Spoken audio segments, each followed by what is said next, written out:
Topic को अच्छे से डिस्कस करेंगे। काफ़ी इंटरेस्टिंग वीडियो बनाया मैंने, काफ़ी अच्छी ट्रिक्स भी इंक्लूड करी है, तो आप वीडियो को पूरा देखिएगा। चलिए लेक्चर को हम शुरू करते हैं। तो कृषि एग्रीकल्चर की बात करें फ्रेंड्स, तो कृषि किसी भी देश की आधारशिला होती है। पूरे विश्व में लगभग 4 लाख वर्ग किलोमीटर क्षेत्र पर खेती मतलब कृषि की जाती है। कृषि के अंतर्गत बहुत सारी फसलें आती है, जिनको अलग अलग कैटेगरी में डिवाइड किया जा सकता है। जैसे कि खाद्यान्न फसलें कौन कौन सी हो सकती है, गेहूँ, चावल, मक्का, ये सब खाद्यान्न फसलें होती है। नकदी फसलें जिसमें मसाले, गन्ना, तंबाकू, ये सभी नकदी फसलें के अंतर्गत आते हैं। बागानी फसलें जैसे कि कॉफ़ी, चाय, रबर, ये सब बागानी फसलें के अंतर्गत आते हैं। इसके अलावा रेशेदार फसलें होती है जिसमें कपास, जूट, इन सबको रखा जाता है। तो इस तरीके से देखिए फसलों को अलग अलग कैटेगरी में डिवाइड किया जाता है। अब देखिए जो विश्व की प्रमुख कृषि फसलें हैं उनको हम एक एक करके अच्छे से डिस्कस करेंगे। कुछ 12 से 13 इंपॉर्टेंट फसलों को मैंने निकाला है जिनको हम डिटेल में स्टडी करेंगे। इसके अलावा कुछ इंपॉर्टेंट फैक्ट्स भी देखेंगे। ओके, तो चलिए देखिए सबसे पहले हम बात करते हैं राइस मतलब चावल की। तो ये एशिया की सबसे प्रमुख धान फसल है। पूरे विश्व में 90% चावल जो है दक्षिण एशिया में ही पैदा होता है। ठीक है, दक्षिण एशिया मतलब चाइना, भारत, इंडोनेशिया, इस एरिया में ही सबसे ज़्यादा चावल जो है वो प्रोड्यूस होता है। अगर हम FAO food and agriculture organization के आंकड़ों के अनुसार बात करें तो विश्व में सबसे ज़्यादा चावल प्रोडक्शन करने वाले, उत्पादन करने वाले देशों की बात करें तो पहले नंबर पर आता है चाइना, दूसरे नंबर पर आता है भारत, तीसरे नंबर पर आता है इंडोनेशिया। ओके, ये सीक्वेंस ध्यान रखिएगा। जितने भी फसल हम डिस्कस करेंगे उसमें देखिए पहला दूसरा नंबर तो आपको याद रखना ही है। तीसरा अगर आप याद कर सकते हो तो बहुत अच्छी बात है। तो पहला दूसरा तो आपको हर फसल का याद रखना है कि कौन पहले स्थान पर है प्रोडक्शन में और कौन सेकंड नंबर पर है। तो यहाँ पर देखिए चाइना पहले नंबर पर है, भारत जो है वो दूसरे नंबर पर है। यहाँ पर हमने एक टर्म को यूज़ करा, फूड एंड एग्रीकल्चर ऑर्गेनाइजेशन, जिसको हिंदी में बोला जाता है खाद्य एवं कृषि संगठन। Okay, food and agriculture organization का मुख्यालय कहाँ पर स्थित है ये आपको पता होना चाहिए, रोम इटली में स्थित है। अब आगे देखिए चावल की फसल के लिए सर्वाधिक क्षेत्र जो है वो किस देश में है, भारत में है, 43 मिलियन हेक्टेयर। जबकि चाइना के पास चावल की फसल के लिए जो क्षेत्रफल है वो 30 मिलियन हेक्टेयर है। फिर भी चाइना जो है भारत से ज़्यादा प्रोडक्शन करता है राइस का। क्यों? क्योंकि भारत में जो क्षेत्र हैं उसमें सिर्फ आधे भाग पर ही सिंचाई की जाती है। तो ये कारण है जिसकी वजह से भारत जो है वो सेकंड नंबर पर आता है। ध्यान रखिएगा, अंतर्राष्ट्रीय चावल शोध संस्थान जो है, इंटरनेशनल राइस रिसर्च इंस्टीट्यूट, कहाँ पर स्थित है, फिलीपींस में स्थित है। और ध्यान रखिएगा धान जीन बैंक जो है वो भी फिलीपींस में ही स्थित है। तो ये दोनों चीज़ें जो है ये इंपॉर्टेंट है, यहाँ से क्वेश्चन पूछा गया था, इस चीज़ को ध्यान रखिएगा। धान जीन बैंक और अंतर्राष्ट्रीय चावल शोध संस्थान फिलीपींस में स्थित है। आगे ध्यान दीजिएगा, संकर धान जो है वो चीन में बोया जाने वाला सबसे लोकप्रिय चावल है। चीन के चावल क्षेत्र के आधे भाग पर यही चावल जो है वो बोया जाता है। तो संकर धान का संबंध किससे है, चाइना से है। आगे देखिए जो किसान होते हैं वो धान की खेती को 5 से 15% तक बढ़ाने के लिए एक जैविक खाद का यूज़ करते हैं। जैविक खाद बोले चाहे आप जीवाणु बोलिए, उसे बैक्टीरिया बोलिए, एक जैविक खाद का यूज़ करते हैं। उस जैविक खाद का नाम आपको पता होना चाहिए। उसका नाम क्या है, एजोला एनाबिना। अब इसका नाम एजोला एनाबिना कैसे पड़ा मैं आपको बताता हूँ। देखिए एजोला जो होता है वो पानी के ऊपर पनपने वाले छोटे पौधे होते हैं और इन पौधों की पत्तियों में एक सूक्ष्म जीव एनाबिना होता है। क्लियर? इसीलिए इसका नाम क्या पड़ा, एजोला एनाबिना। ये जो एनाबिना होता है ये ब्लू ग्रीन एल्गी होता है। नील हरित शैवाल जिसे हिंदी में बोला जाता है उसी का एक टाइप होता है। नील हरित शैवाल ब्लू ग्रीन एल्गी को साइनोबैक्टीरिया भी कहा जाता है। और ये साइनोबैक्टीरिया जो होता है ये फसलों के नाइट्रोजन और बहुत से पोषक तत्वों की पूर्ति करते हैं और साथ ही जमीन की जो उर्वरक क्षमता होती है उसे भी बढ़ाते हैं, ये साइनोबैक्टीरिया। क्लियर? तो आपको समझ में आया, किसान जो होते हैं धान की खेती को 5 से 15% बढ़ाने के लिए किस जैविक खाद का यूज़ करते हैं, azolla Anabaena. Very very important है, यहाँ से क्वेश्चन एग्जाम में निकल कर आता है। आगे हम जो अगली फसल डिस्कस करेंगे वो है गेहूँ। तो देखिए गेहूँ जो है वो उत्पादन की दृष्टि से विश्व की दूसरी सबसे बड़ी खाद्यान्न फसल है। गेहूँ की जन्मभूमि किसे बोला जाता है, फिलिस्तीन को बोला जाता है। ओके, गेहूँ का पौधा जो होता है वो शीतोष्ण जलवायु का पौधा होता है, मतलब ठंडी जलवायु का पौधा होता है। ठीक है, इसकी पैदावार के लिए टेम्परेचर जो होता है वो कितना होता है, 10 डिग्री सेल्सियस से लेकर 20 डिग्री सेल्सियस तक टेम्परेचर जो होता है वो सही होता है गेहूँ के पौधे के लिए। अगर हम बात करें कि विश्व में ऐसे 3 देश जो सबसे ज़्यादा गेहूं का प्रोडक्शन करते हैं तो वो कौन से हैं, देखिए पहले नंबर पर आता है चाइना, सेकंड नंबर पर आता है भारत और तीसरे नंबर पर आता है रशिया, रूस। ठीक है, चीन, भारत और रशिया, तो ये सीक्वेंस हमको ध्यान रखना है। अगर हम बात करें कि गेहूं फसल के क्षेत्रफल में कौन सा देश जो है वो पहले नंबर पर आता है, तो कौन सा देश है? भारत। ठीक है, गेहूं फसल के क्षेत्रफल में भारत जो है विश्व में पहले नंबर पर आता है। इसके बाद देखिए अगली फसल जो हम डिस्कस करेंगे वो कौन सी है? मक्का। गेहूं और चावल के बाद मक्का तीसरी प्रमुख खाद्यान्न फसल है। मक्का जो है वो एक अमेरिकन पौधा है और विश्व में मक्के का लगभग 50% प्रोडक्शन जो होता है वो अकेले संयुक्त राज्य अमेरिका मतलब यूएसए में होता है। इसका जन्म स्थान जो है वो कौन सा है? ध्यान रखिएगा, मक्के का मैक्सिको। मैक्सिको को मक्का का जन्म स्थान माना जाता है। ठीक है, बर्थ प्लेस जो है इसकी मैक्सिको है।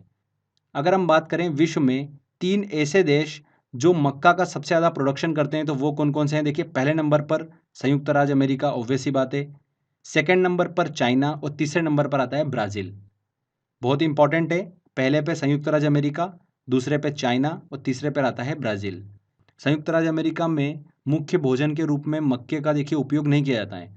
सबसे ज़्यादा मध्य अफ्रीका देशों में मक्के का देखिए मुख्य भोजन के रूप में उपयोग किया जाता है। ठीक है, तो ये इंपॉर्टेंट पॉइंट है, ध्यान रखिएगा। इसके बाद देखिए अगली फसल जो हम डिस्कस करेंगे वो आती है देखिए हमारी गन्ना।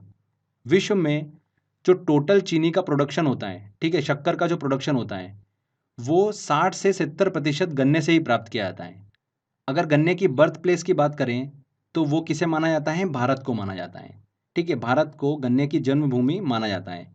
विश्व में 3 सबसे ज़्यादा गन्ना प्रोडक्शन करने वाले देश जो हैं वो कौन कौन से हैं? पहले नंबर पर आता है ब्राज़ील, दूसरे नंबर पर आता है भारत, तीसरे नंबर पर आता है चाइना। ठीक है, भारत देखिए गन्ना प्रोडक्शन में दूसरे नंबर पर आता है विश्व में।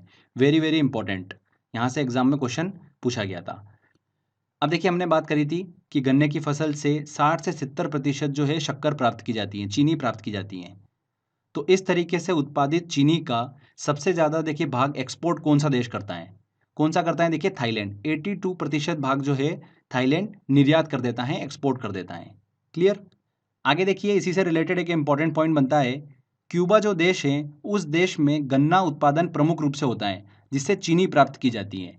इसीलिए विश्व में क्यूबा को चीनी का कटोरा मतलब शुगर बॉल कहा जाता है। शुगर बॉल किसे कहा जाता है? क्यूबा देश को कहा जाता है। वेरी वेरी इंपॉर्टेंट, ध्यान रखिएगा इस चीज़ को भी। आगे देखिए अगली फसल को हम डिस्कस करते हैं जो कि है चुकंदर, शुगर बीट। विश्व में चीनी के कुल उत्पादन की 30 से 40% भाग जो है वो चुकंदर से ही प्राप्त की जाती हैं। अभी हमने बात करी थी गन्ने से 60 टू 70% जो है वो चीनी प्राप्त की जाती हैं। चुकंदर से 30 से 40% भाग जो है शक्कर जो है वो प्राप्त की जाती हैं। ठीक है, चुकंदर से चीनी बनाने की जो प्रोसेस थी वो सबसे पहले कहाँ पर देखिए स्टार्ट हुई थी? जर्मनी में स्टार्ट हुई थी। तो ये आपको पता होना चाहिए। अगर हम बात करें कि विश्व में ऐसे 3 देश कौन से हैं जो सबसे ज़्यादा चुकंदर का देखिए उत्पादन करते हैं, तो पहले नंबर पर आता है देखिए रशिया, रूस, दूसरे नंबर पर आता है फ्रांस, तीसरे नंबर पर आता है जर्मनी।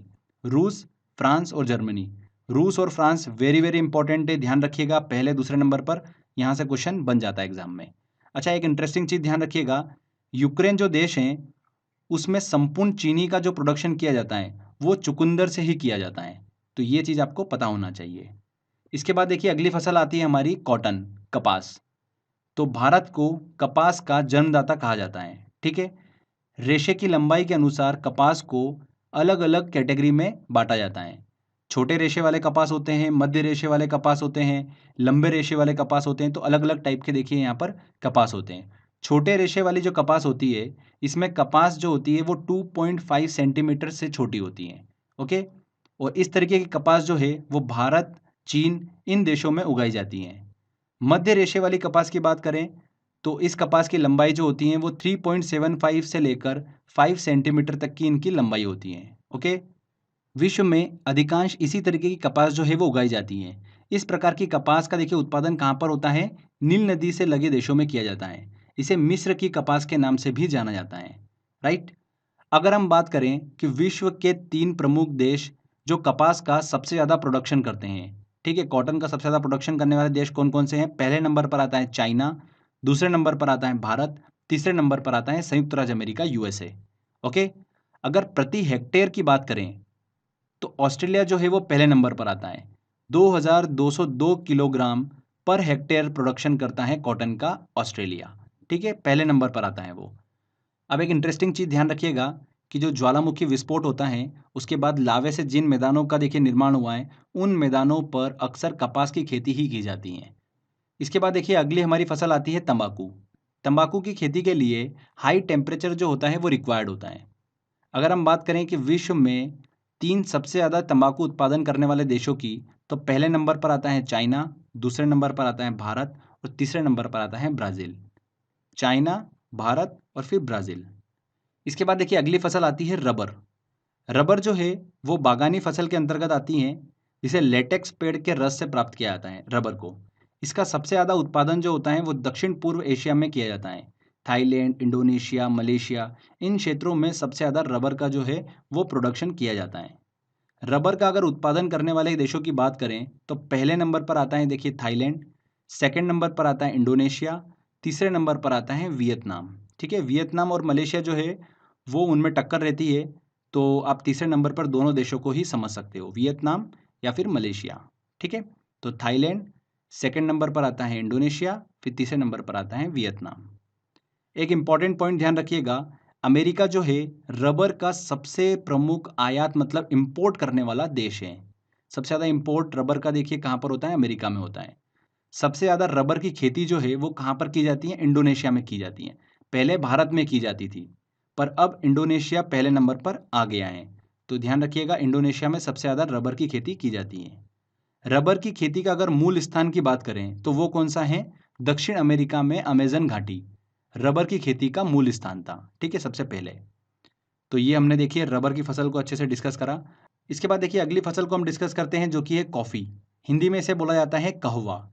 अफ्रीका के इथोपिया को कॉफ़ी का जन्मदाता कहा जाता है। कॉफ़ी की देखिए 3 प्रमुख किस्में होती है जो कि वर्ल्ड में फेमस है। पहली देखिए कौन सी है, लाइबेरिया, सेकंड आती है अरेबिका और तीसरी आती है रोबस्टा। अरेबिका जो आती है वो सबसे बेस्ट किस्म होती है कॉफ़ी की, और जो तीसरी रोबस्टा है ये देखिए भारत और अफ्रीका में इसे सबसे अधिक मात्रा में उगाया जाता है, रोबस्टा कॉफ़ी को। अगर कॉफ़ी के प्रोडक्शन की बात करें तो विश्व में देखिए 3 प्रमुख देश कौन कौन से हैं। पहले नंबर पर आता है ब्राज़ील, सेकंड नंबर पर आता है वियतनाम और तीसरे नंबर पर आता है कोलंबिया। ठीक है, पहले और दूसरे नंबर बिल्कुल आप दिमाग में रखिएगा, एग्जाम में यहाँ से क्वेश्चन पूछ लिया गया था। पहले नंबर पर कॉफ़ी के प्रोडक्शन में ब्राज़ील, सेकंड नंबर पर वियतनाम। आगे देखिए यूएस का जो एक शहर है, हवाई शहर, उसमें उत्पन्न होने वाली जो कॉफ़ी है उसको एक विशेष नाम से जाना जाता है। किस नाम से, कोना कॉफ़ी के नाम से जाना जाता है। तो ये चीज़ आप ध्यान रखिएगा। तो जैसा कि हमने बात करी कि ब्राज़ील जो है वो कॉफ़ी के प्रोडक्शन में पहले नंबर पर आता है। तो ब्राज़ील में जहाँ पर बहुत अधिक मात्रा में कॉफ़ी प्लांटेशन होता है उसे वहाँ पर क्या कहा जाता है, फजेंडा कहा जाता है। ठीक है, ये चीज़ आपको पता होना चाहिए, क्या बोला जाता है, फजेंडा। एक इम्पॉर्टेंट नोट ध्यान रखिएगा, श्रीलंका में कॉफ़ी की खेती जो है वो लीफ जस्ट रोग के कारण, पर्णकीट रोग के कारण बंद कर दी गई है कुछ समय पहले। तो ये चीज़ आपको पता होना चाहिए। इसके बाद देखिए अगली फसल हम डिस्कस करते हैं चाय। तो चीन को चाय का जन्मदाता देश कहा जाता है। चाय जो है वो बगानी कृषि के अंतर्गत आती हैं। अगर हम बात करें कि विश्व के 3 प्रमुख देश जो चाय का प्रोडक्शन करते हैं, चाय का उत्पादन करते हैं, तो पहले नंबर पर कौन सा देश आता है, चाइना, सेकंड नंबर पर आता है भारत और तीसरे नंबर पर आता है केन्या। पहले पे चाइना, दूसरे पे भारत, तीसरे पे आता है केन्या। अगर हम बात करें कि चाय का सबसे ज़्यादा निर्यात, एक्सपोर्ट जो है वो कौन सा देश करता है, तो वो करता है केन्या देश। ठीक है, चाय में देखिए कौन कौन से तत्व की उपस्थिति होती है, ये चीज़ आपको पता होना चाहिए, क्वेश्चन यहाँ से पूछा गया था। थिनाइन, कैफीन, टेनिन, इन तत्वों की देखिए यहाँ पर उपस्थिति होती है चाय में। ठीक है, थिनाइन, कैफीन, टेनिन, इन तत्वों की उपस्थिति होती है। आगे देखिए चाय की एक कैटेगरी होती है ग्रीन टी। इसके प्रोडक्शन की बात करें तो विश्व में देखिए पहले स्थान पर कौन आता है, ब्राज़ील आता है। ठीक है, ग्रीन टी के प्रोडक्शन में विश्व में पहले नंबर पर कौन सा देश आता है, ब्राज़ील आता है। इसके बाद देखिए अगली फसल आती है हमारी कोकोआ। कोकोआ जो है बेसिकली देखिए एक बीज होता है जो कि कोको नामक पेड़ के फल से प्राप्त किया जाता है। अगर इसके सर्वाधिक उत्पादन करने वाले देशों की बात करें तो पहले नंबर पर आता है देखिए आइवरी कोस्ट। अफ्रीका का देश है आइवरी कोस्ट, कोकोआ के उत्पादन में पहले नंबर पर आता है। सेकंड नंबर पर आता है घाना और तीसरे नंबर पर आता है इंडोनेशिया। ठीक है, एग्जाम में क्वेश्चन यहाँ से बना था, ध्यान रखिएगा। इसके बाद देखिए अगली फसल आती है जूट। तो जूट एक रेशेदार फसल होती है जिसका सबसे ज़्यादा उत्पादन जो होता है वो भारत, बांग्लादेश और थाईलैंड में किया जाता है। विश्व के 3 सबसे बड़े जूट उत्पादक देशों की बात करें तो पहले नंबर पर आता है भारत, सेकंड नंबर पर आता है बांग्लादेश और तीसरे नंबर पर आता है चाइना। विश्व का 55% जूट जो है वो सिर्फ भारत में ही प्रोड्यूस होता है, ठीक है। और बांग्लादेश में देखिए 41% और चाइना में 13% जूट का देखिए प्रोडक्शन होता है। आगे देखिए गंगा ब्रह्मपुत्र डेल्टाई मैदान जो है वहाँ पर विश्व का सर्वाधिक जूट जो है वो उत्पादित किया जाता है। किस क्षेत्र में? गंगा ब्रह्मपुत्र डेल्टाई मैदान में। जूट उत्पादन देशों में अगर बात करें कि सबसे अधिक प्रति हेक्टेयर जूट का उत्पादन कौन सा देश करता है, तो उसमें आता है पहले नंबर पर बांग्लादेश, ठीक है। प्रति हेक्टेयर जूट का उत्पादन करने में पहले नंबर पर आता है बांग्लादेश। एक इंपॉर्टेंट चीज़ भी देखिए, यहाँ पर हमने डिस्कस करा कि पहले नंबर पर जूट प्रोडक्शन में भारत आता है, सेकंड नंबर पर बांग्लादेश आता है। तो मसालों के प्रोडक्शन में भी ध्यान रखिएगा, पहले नंबर पर भारत, सेकंड नंबर पर बांग्लादेश आता है, ठीक है। जूट और मसाले प्रोडक्शन में पहले नंबर पर भारत, सेकंड नंबर पर बांग्लादेश। तो फ्रेंड्स देखिए यहाँ पर 12 से 13 इंपॉर्टेंट फसलों के प्रोडक्शन का डेटा हमने डिस्कस करा। इसके अलावा भी देखिए मैं आपको 4 महत्वपूर्ण फसलों के प्रोडक्शन का डेटा जो है वो बता रहा हूँ, वो चीज़ भी आप ध्यान रखिएगा। ज्वार के प्रोडक्शन में देखिए नाइजीरिया पहले नंबर पर आता है, सेकंड नंबर पर संयुक्त राज्य अमेरिका और तीसरे नंबर पर आता है भारत। मूंगफली के प्रोडक्शन में चाइना पहले नंबर पर, भारत सेकंड नंबर पर और तीसरे नंबर पर आता है ऑस्ट्रेलिया। दलहन के प्रोडक्शन में देखिए दलहन दाल के प्रोडक्शन में भारत जो है वो पहले नंबर पर आता है, रूस दूसरे नंबर पर आता है और ऑस्ट्रेलिया तीसरे नंबर पर। सोयाबीन के प्रोडक्शन में संयुक्त राज्य अमेरिका पहले नंबर पर, ब्राज़ील दूसरे नंबर पर और अर्जेंटीना आता है तीसरे नंबर पर। तो बस ये 4 जो मैंने आपको डिस्कस करे हैं फसलें, इनको बस एक बार आप देख लीजिएगा, ज्वार, मूंगफली, दलहन और सोयाबीन। आगे देखिए फ्रेंड्स, कुछ ऐसी प्रमुख फसल है आलू, प्याज, टमाटर, जिनका यूज़ जो है हम डेली रूटीन में करते हैं। तो इनके प्रोडक्शन का देखिए एक सीक्वेंस आप ध्यान रखिएगा, आलू, प्याज और टमाटर तीनों के लिए। पहले नंबर पर आता है देखिए चाइना हाईएस्ट प्रोडक्शन में, सेकंड नंबर पर आता है भारत। तो आलू, प्याज, टमाटर के प्रोडक्शन में पहले नंबर पर चाइना, दूसरे नंबर पर भारत। Very very important. इसके बाद देखिए आगे हम बात करते हैं फलों की। तो फलों के प्रोडक्शन में भी बहुत आपको इजी तरीके से बताऊंगा मैं, थोड़ा मैंने कैटेगरी बना दी है। तो ध्यान रखिएगा, सेब, अंगूर, लीची, नाशपाती और नींबू, इन सब के प्रोडक्शन में जो देश पहले नंबर पर आता है वो कौन आता है? चाइना। इसके अलावा देखिए केला, अनार, आम, पपीता और आंवला, इन सब के प्रोडक्शन में जो देश पहले नंबर पर आता है वो कौन सा आता है? भारत। मेन भारत और चाइना में ही देखिए यहाँ पर फाइट होगी, आपको ऑप्शन इन्हीं में से ढूंढना पड़ेगा। इसके अलावा नारियल के प्रोडक्शन में इंडोनेशिया आप ध्यान रख सकते हो इजीली, संतरे और अमरूद के प्रोडक्शन में ब्राज़ील आप ध्यान रख सकते हो, ठीक है। सेब, अंगूर, लीची, नाशपाती और नींबू के प्रोडक्शन में चाइना पहले नंबर पर, केला, अनार, आम, पपीता और आंवला, इनके प्रोडक्शन में भारत पहले नंबर पर, ठीक है। नारियल से देखिए क्वेश्चन पूछा गया था एग्जाम में कि नारियल प्रोडक्शन में सबसे पहले नंबर पर कौन सा देश आता है, तो हाईएस्ट प्रोडक्शन होता है नारियल का इंडोनेशिया में। भारत जो है वो फलों के उत्पादन में चीन के बाद दूसरे नंबर पर आता है, पहले नंबर पर चाइना, दूसरे नंबर पर भारत आता है। ओवरऑल अगर हम बात करें तो दूसरे नंबर पर आता है भारत। तो ये देखिए हमने फलों के प्रोडक्शन का डेटा भी अच्छे से डिस्कस कर लिया है। आगे देखिए अब काफ़ी इंटरेस्टिंग चीज़ हम डिस्कस करेंगे। दो मैं आपसे कृषि के टाइप्स को डिस्कस करूंगा, ठीक है। अलग अलग तरीके की कृषि होती है, उनके दो टाइप्स जो है वो मैं आपसे डिस्कस करूंगा, जिससे सबसे ज़्यादा एग्जाम में क्वेश्चन पूछा जाता है। तो कृषि का देखिए पहला टाइप जो डिस्कस करूंगा वो है स्थानांतरित कृषि, जिसे बोला जाता है शिफ्टिंग फार्मिंग, ठीक है। वेरी वेरी इंपॉर्टेंट है, बहुत क्वेश्चन यहाँ से पूछे जाते हैं। तो शिफ्टिंग फार्मिंग जो है इसमें क्या होता है कि भूमि का एक टुकड़ा जो होता है वो कुछ टाइम के लिए फसल बोने के लिए चुना जाता है। जब कुछ सालों में उस भूमि के टुकड़े का उपजाऊपन जो होता है वो खत्म हो जाता है, तो उस भूमि के टुकड़े को कुछ सालों के लिए छोड़ दिया जाता है और शिफ्ट कर लिया जाता है नई भूमि के टुकड़े पर, उसे फिर फसल बोने के लिए चुना जाता है, ठीक है। 10-12 साल में वो जो छोड़ा गया भूमि का टुकड़ा था उस पर वनस्पति पौधे उगने लगते हैं, तब उसकी कटाई करके कृषि के लिए उस भूमि को फिर से तैयार किया जाता है। तो कहने का मतलब आपको समझ में आया, यहाँ पर क्या हो रहा है कि एक भूमि का टुकड़ा फसल के लिए यूज़ करा, जब उसमें उपजाऊपन खत्म हो गया तो फिर नए भूमि के टुकड़े पर शिफ्ट हो गए, उस भूमि के टुकड़े को वैसे ही छोड़ दिया गया। फिर ऑटोमेटिकली क्या हुआ, कुछ सालों में वहाँ पर पेड़ पौधे उगाए, जिससे कि उस भूमि की उर्वरक क्षमता जो है फिर से बढ़ गई, फिर वहाँ पर वापस से खेती की जा सकती है। तो इस तरीके से शिफ्ट किया जाता है शिफ्टिंग फार्मिंग के अंतर्गत। समझ में आया आपको? अब देखिए भारत में जो स्थानांतरित कृषि है उसको अलग अलग क्षेत्र में कई नाम से जाना जाता है। ठीक है, तो हमको ध्यान रखना है, एक उत्तर पूर्वी भाग में स्थानांतरित कृषि शिफ्टिंग फार्मिंग को किस नाम से जाना जाता है? तो झूम की खेती के नाम से जाना जाता है स्थानांतरित कृषि को उत्तर पूर्वी भारत में। वेरी वेरी इंपॉर्टेंट है, यहाँ से क्वेश्चन पूछा जाता है एग्जाम में, ध्यान रखिएगा। आंध्र प्रदेश में इसे देखिए पोड़ू के नाम से जाना जाता है, पर हमको देखिए फोकस करना है पूरा उत्तर पूर्वी भारत पे। ठीक है, उत्तर पूर्वी भारत में झूम की खेती के नाम से इसे जाना जाता है। अब देखिए, ये हमने भारत की बात करी, ऐसे ही पूरे विश्व में स्थानांतरित कृषि को अलग अलग नाम से जाना जाता है। जैसे कि भारत में झूम, थाईलैंड में तमराई के नाम से, म्यांमार में तुंगिया के नाम से, श्रीलंका में चेन्ना, ब्राज़ील में रोका, ग्वाटेमाला में मिल्पा, मलेशिया में लदांग, इन नामों से देखिए स्थानांतरित कृषि को जाना जाता है। तो अब इनका नाम याद करना तो बहुत डिफिकल्ट है, 100% अगर आप आज याद करोगे तो 3-4 दिन बाद भूल जाओगे। तो इसके लिए हमको देखिए यहाँ पर ट्रिक रिक्वायर्ड है, हमको ट्रिक से ही इसको याद करना पड़ेगा, नहीं तो हम भूल जाएंगे। तो मैंने एक काफ़ी इंटरेस्टिंग स्टोरी बनाई है, आप बस वो स्टोरी सुनिए, ऑटोमेटिकली देखिए एग्जाम में क्वेश्चन आएगा, आप 100% बिल्कुल सही कर दोगे। बस एक ही बार इसको ट्रिक को सुनना है आपको। तो देखिए ट्रिक क्या है हमारी, एक आदमी है जो कि स्थानांतरित कृषि करता है, शिफ्टिंग फार्मिंग करता है ये।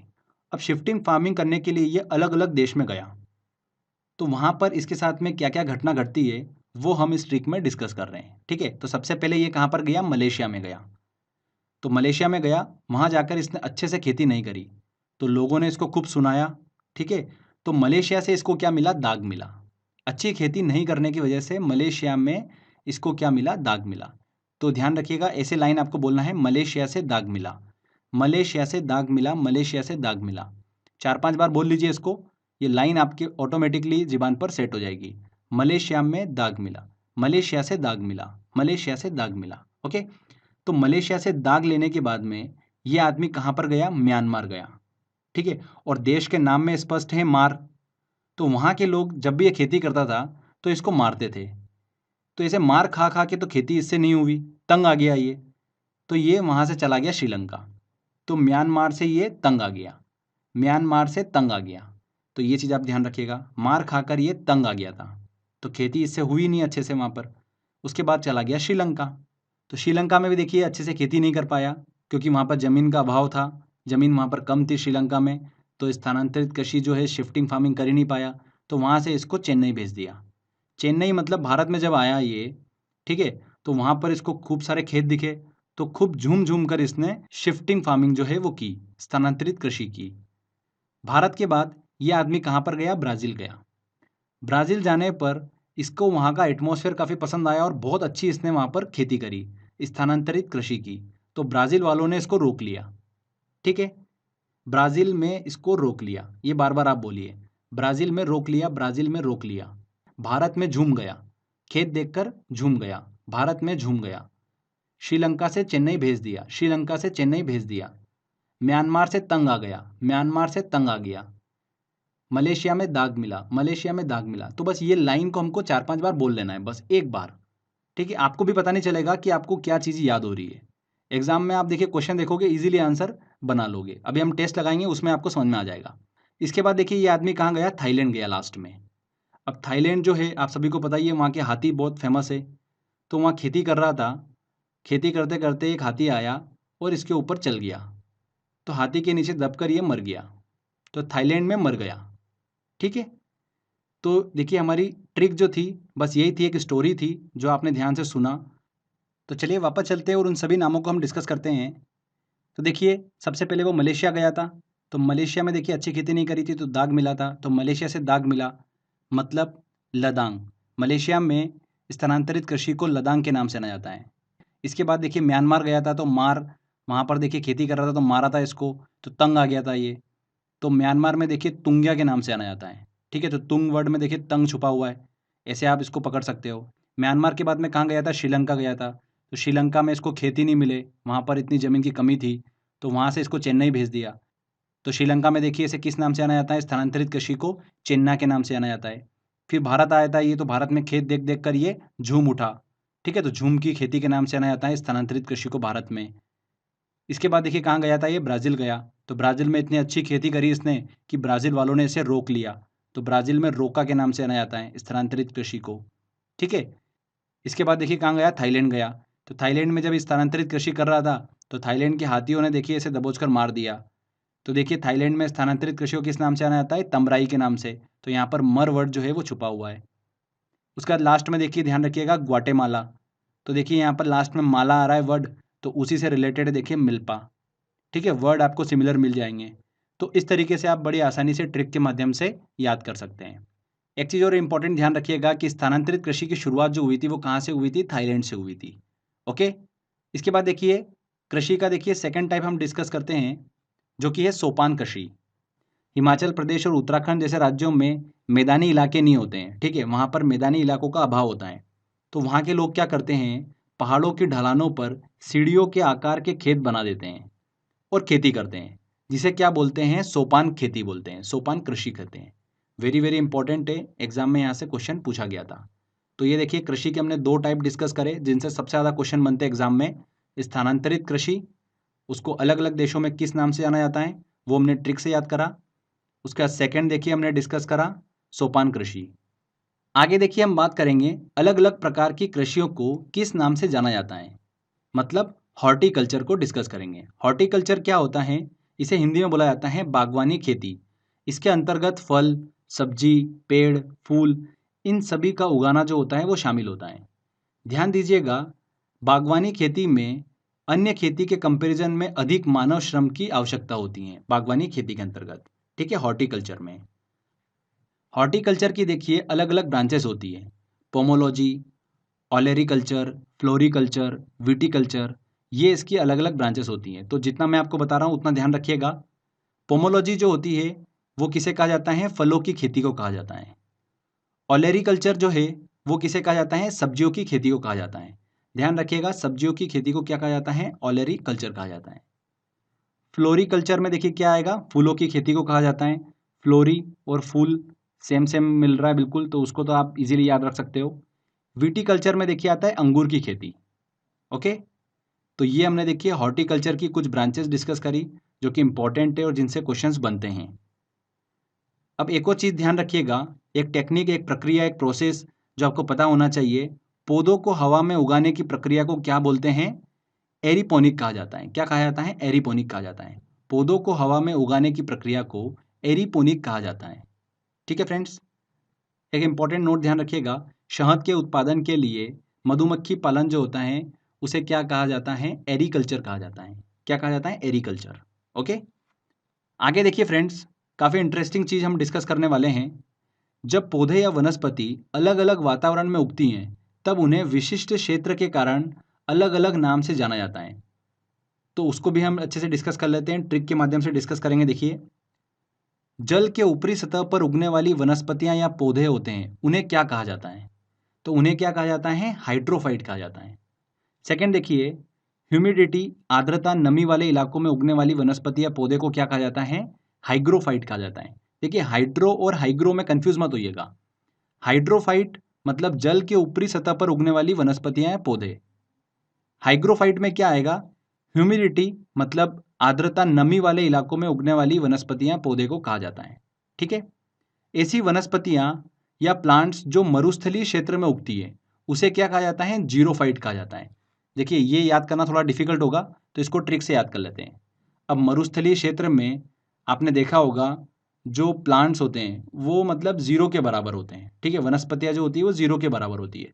तो उस तरीके से आप याद रख सकते हो, उसे क्या कहा जाता है, जीरोफाइट कहा जाता है। इसके बाद देखिए, ठंडे क्षेत्रों की मिट्टी में उगने वाली वनस्पतियां, प्लांट्स जो होते हैं उन्हें क्या कहा जाता है, क्रायोफाइट कहा जाता है। इसकी देखिए ट्रिक क्या है, चूंकि ठंडे क्षेत्र की मिट्टी में उग रही वनस्पतियां तो वहां के पौधे जो होते हैं ठंड से क्राय मतलब रोने लगते हैं, तो उससे आप ध्यान रख सकते हो, क्रायोफाइट। इसके बाद देखिए, नमकीन मिट्टी मतलब क्षारीय मिट्टी में उगने वाली वनस्पतियों को क्या कहा जाता है, हेलोफाइट कहा जाता है। क्या कहा जाता है फ्रेंड्स, हेलोफाइट। ये भी इंपॉर्टेंट है, एग्जाम में क्वेश्चन पूछा गया था। कठोर चट्टानों पर उगने वाली वनस्पतियां जो है उन्हें क्या कहा जाता है, लियोफाइट कहा जाता है। ओके, तो हाइड्रोफाइट, हाइग्रोफाइट, जीरोफाइट, क्रायोफाइट, हेलोफाइट और लियोफाइट, ये हमने अच्छे से डिस्कस करा। आई होप आपको समझ में आया होगा। आगे देखिए, एक छोटा सा टॉपिक और बच रहा है हमारा, पशुपालन। उसको भी हम डिस्कस कर लेते हैं। पशुपालन जो है कृषि का एक महत्वपूर्ण अंग है। पशुओं की सर्वाधिक संख्या की बात करें तो वो कहाँ पर मिलती है? एशिया में मिलती हैं। विश्व के 40% पशु जो है वो एशिया में पाए जाते हैं। अब देखिए, विश्व में दुग्ध उत्पादन की बात करें तो गाय के दूध उत्पादन में संयुक्त राज्य अमेरिका यूएसए जो है वो पहले नंबर पर आता है और सेकंड नंबर पर आता है भारत। पर अगर हम भैंस के दूध के प्रोडक्शन की बात करें तो उसमें भारत पहले नंबर पर आता है और दूसरे नंबर पर आता है चाइना। ठीक है। पर अगर हम बात करें कुल दूध उत्पादन की तो उसमें भारत जो है वो पहले नंबर पर आता है और दूसरे नंबर पर आता है संयुक्त राज्य अमेरिका। वेरी वेरी इंपॉर्टेंट है। यहाँ से 4 से 5 बार एग्जाम में पूछा गया, दूध उत्पादन में भारत का स्थान कौन सा है? पहले नंबर पर है। ठीक है। कुल दूध उत्पादन में पहले नंबर पर आता है भारत, दूसरे नंबर पर संयुक्त राज्य अमेरिका। अब देखिए, एक पशुओं से संबंधित रोग है मेडकाऊ रोग। जानवरों में होने वाला एक रोग है। ये रोग जो है गायों के मस्तिष्क के भाग को प्रभावित करता है और ये रोग जो है 1980 में ब्रिटेन में पहली बार देखने को मिला था, जिसमें 1,80,000 गायें जो थी उनकी मौत हो गई थी। ठीक है, मेडकाऊ रोग के कारण। तो ये ध्यान रखिएगा आप। तो ये देखिए, हमने पशुपालन को अच्छे से डिस्कस करा। लास्ट में मैं आपको 2 इंपॉर्टेंट पॉइंट्स बता रहा हूँ, उनको ध्यान से सुनिएगा। ठीक है। उसके बाद हमारा ये लेक्चर यहाँ पर कंप्लीट हो जाएगा। 2 इंपॉर्टेंट पॉइंट है। पहला देखिए, हमने बात की थी कि गेहूं और चावल उत्पादन में चीन जो है वो पहले नंबर पर आता है। ठीक है। तो चीन में गेहूं का उत्पादन अधिक जो होता है वो कहाँ पर होता है? हुआंगो नदी और उसकी सहायक नदी के बेसिन क्षेत्र में सबसे ज़्यादा गेहूं का उत्पादन होता है। चीन में हुआंगो नदी और उसकी सहायक नदियों के बेसिन क्षेत्र में गेहूं का उत्पादन सबसे ज़्यादा होता है। चावल उत्पादन में भी देखिए चाइना पहले नंबर पर है। तो चावल का प्रोडक्शन जो होता है चाइना में सबसे ज़्यादा वो यांगसी और सिक्यांग नदी के घाटी क्षेत्र में सबसे ज़्यादा होता है। कहाँ पर? यांगसी और सिक्यांग नदी के घाटी क्षेत्र में। ऐसे ही हमने बात करी थी कि कॉफ़ी के प्रोडक्शन में ब्राज़ील जो है वो पहले नंबर पर आता है। तो ब्राज़ील का देखिए एक क्षेत्र काफ़ी प्रसिद्ध है, सालो पालो क्षेत्र, जिसे विश्व की कॉफ़ी मंडी भी बोलते हैं, कहुआ मंडी के नाम से भी जाना जाता है। ठीक है, सालो पालो क्षेत्र को। सेकेंड इंपॉर्टेंट पॉइंट देखिए, शहतूश जो है वो विश्व का सबसे सुंदर, गर्म और हल्का ऊन है, जो कि चीन के तिब्बत में पैदा होता है। इस ऊन को चिरू नामक जानवर के बालों से प्राप्त किया जाता है। किस जानवर से? चिरू नामक जानवर के बालों से प्राप्त किया जाता है शहतूश ऊन को। इससे देखिए गर्म ऊनी शाल जो है वो बनाई जाती हैं। तो ध्यान रखिएगा, तिब्बत क्षेत्र जो है चीन का वो इसके लिए प्रसिद्ध है। विश्व में देखिए अगर ऊन, वूल का अगर प्रोडक्शन की बात करें हम, ठीक है, तो सर्वाधिक प्रोडक्शन जो है वो कौन सा देश करता है? ऑस्ट्रेलिया करता है। विश्व में ऊन का सर्वाधिक उत्पादन ऑस्ट्रेलिया करता है। ठीक है। तो फ्रेंड्स देखिए, ये वर्ल्ड एग्रीकल्चर वाला हमारा थ्योरी सेक्शन जो है वो यहाँ पर कंप्लीट होता है। इस पार्ट में देखिए हमने सारा थ्योरी सेक्शन कवर करा। इसका सेकेंड पार्ट जो है उसमें हम जितना भी हमने डिस्कस करा है इससे रिलेटेड जो भी लास्ट ईयर एग्जाम में क्वेश्चन पूछे गए और जो पूछे जा सकते हैं, लगभग 50+ इंपॉर्टेंट क्वेश्चन हैं जो मैंने निकाले हैं। अगर आप वो इंपॉर्टेंट क्वेश्चन कर लेते हो, मतलब उन्हीं में से आपको एग्जाम में क्वेश्चन देखने को मिल जाएगा। तो वो सेकेंड पार्ट में हम डिस्कस करेंगे। आई होप आपने ध्यान से ये लेक्चर समझा होगा। अगर आपको ये वीडियो अच्छा लगा है तो प्लीज़ वीडियो को लाइक करिए, शेयर करिए और कमेंट करके ज़रूर बताइएगा कि वीडियो कैसा लगा। अगर आपने अभी तक चैनल को सब्सक्राइब नहीं करा है तो सब्सक्राइब भी कर लीजिए, क्योंकि इस तरीके की जब भी वीडियो मैं अपलोड करूँगा आपको उसका बेनिफिट मिलता रहेगा। तो फ्रेंड्स मिलते हैं अगले वीडियो में।